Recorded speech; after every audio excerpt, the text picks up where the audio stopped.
Alrighty, welcome back everyone. We just talked about the hip drop tackle and the possibility for it to be introduced to the college football level. Looks like we're a little bit ways away from that, but we'll definitely keep you updated if anything happens there. But now it's time for a Good Vibes Monday, and we're going to talk about teams that are slated to kind of step into the college football playoff spotlight this year. There's obviously more room to go around, more at-large teams, so these teams that have been playing good football but not necessarily elite football the last couple of years now have a chance to make their way into the dance, and then you never know what happens. But let's start with the team that it feels like everyone is talking about when they talk about these type of teams, which is Penn State.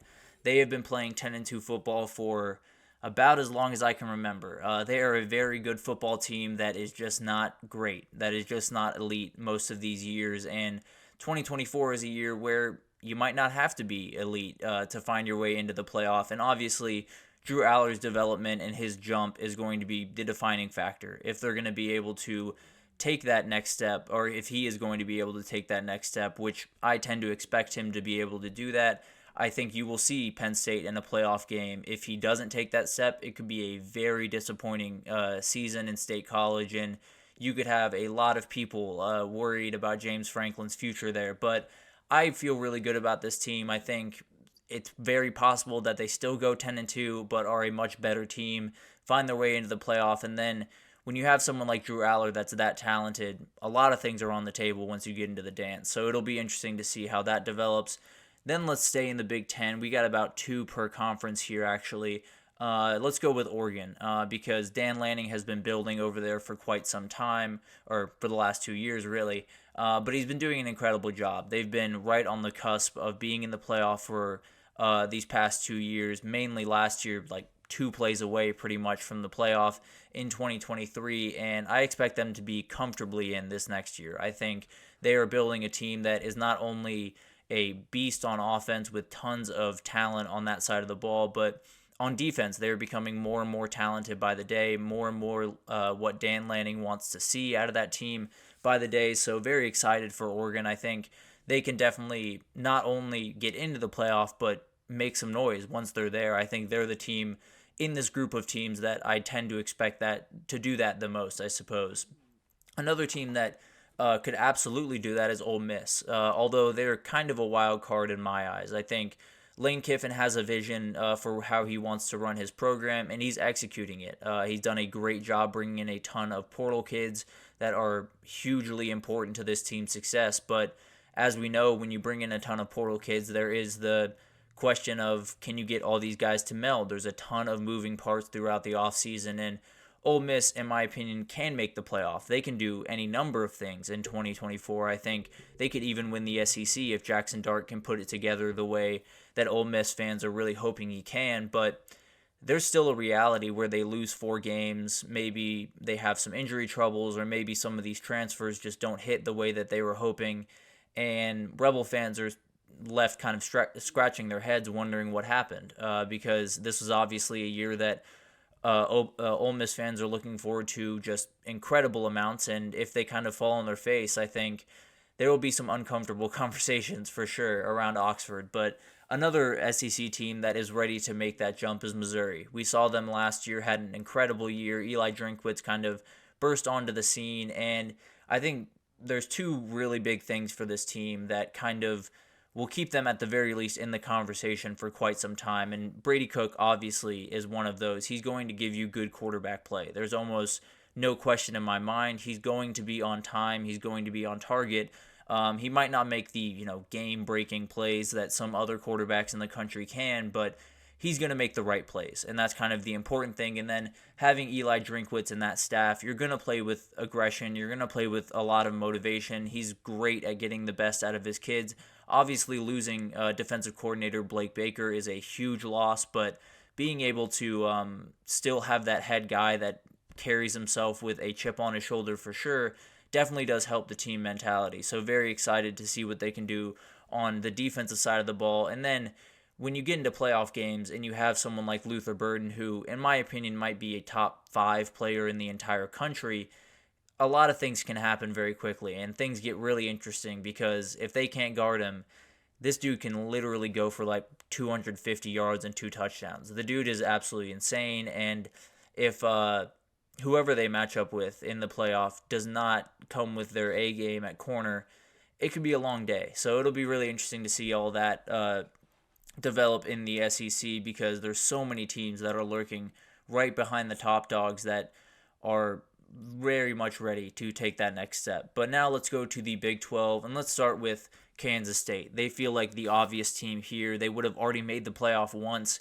if this was in place in 2021, I believe, is when they won the Big 12 title, and that obviously can't happen anymore. If you win the Big 12 title, you're in. So KSU is in a great position. They've been a really solid program in the Big 12 for quite some time right now, and I think the energy in Manhattan, Kansas would hit an entirely new level if they were playing playoff football in December. And someone like Chris Kleiman, who has been an incredible coach for so long, does pretty well in playoffs. If you look back at his time at North Dakota State, you'll find a lot of wins in those scenarios. So it doesn't hurt at all to have a coach that is used to those situations and has coached really well in those. And then Utah is the other team, obviously, in the Big 12 that can make that step forward.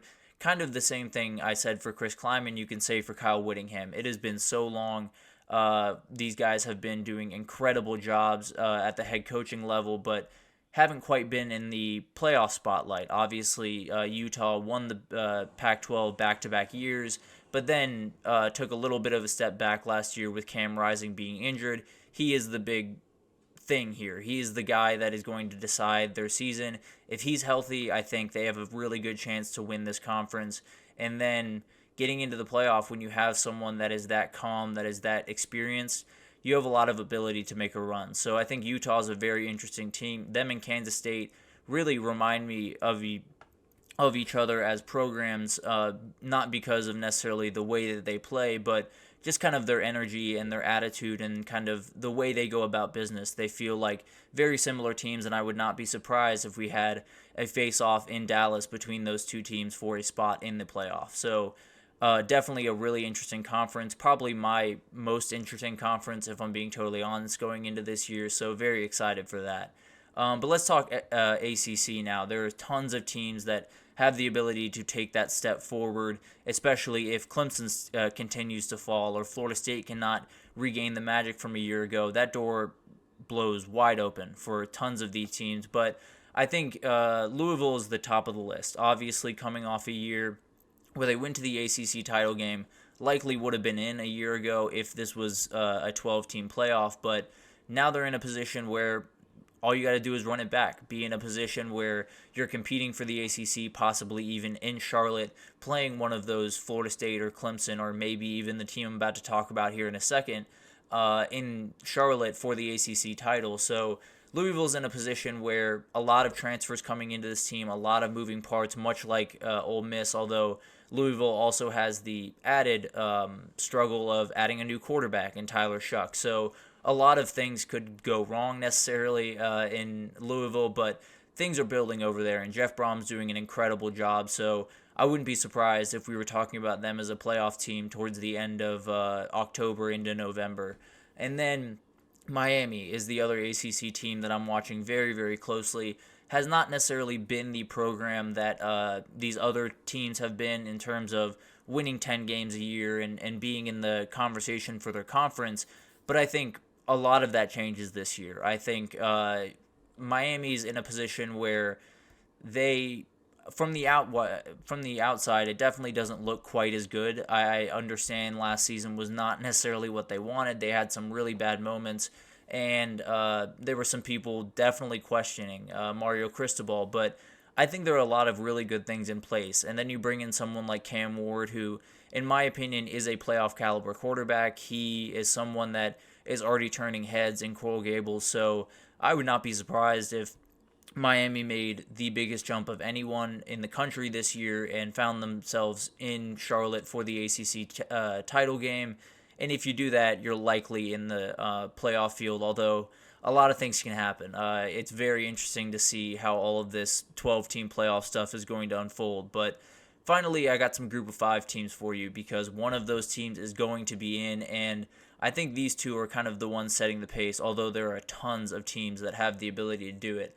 Let's start with Tulane. Ty Thompson coming over from Oregon.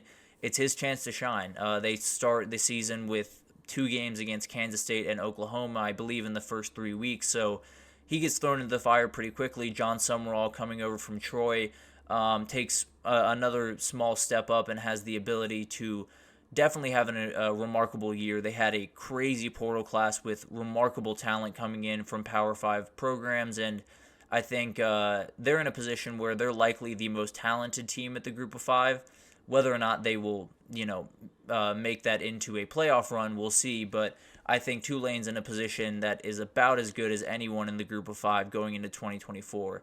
And then I tab Boise State as a very interesting team this upcoming year. I think Malachi Nelson leaving USC, there was a lot of chatter of him, not being ready to play at USC. He would have never found the field. I'm sure he's heard some of that, and I'm sure he's ready to kind of prove people wrong. Obviously, Boise State is not USC, but he can still find his way into the playoff, and USC might have a harder time doing that this upcoming year. So I think Malachi Nelson is a very talented kid.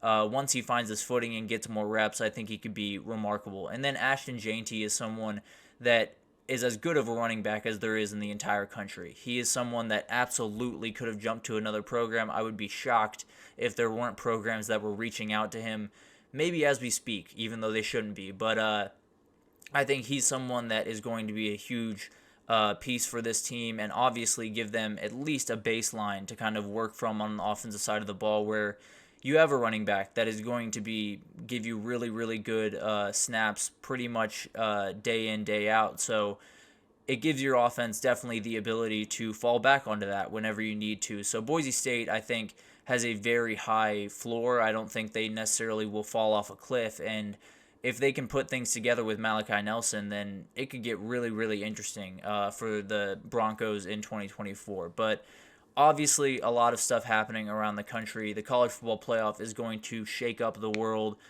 very, very fast. I think there's going to be a lot of teams that jump on board and for their first year in this upcoming year, and there's going to be a lot of talking points. So I'm very much looking forward to it. Those are some teams that I'm watching. There's definitely some more teams, so probably we'll be back for another edition of that segment. But for the time being, that will do it for this edition of the GSMC College Football Podcast presented by the GSMC Sports Network. Your support means a lot to us, so please remember to subscribe, leave a positive review. It does make a huge difference for us.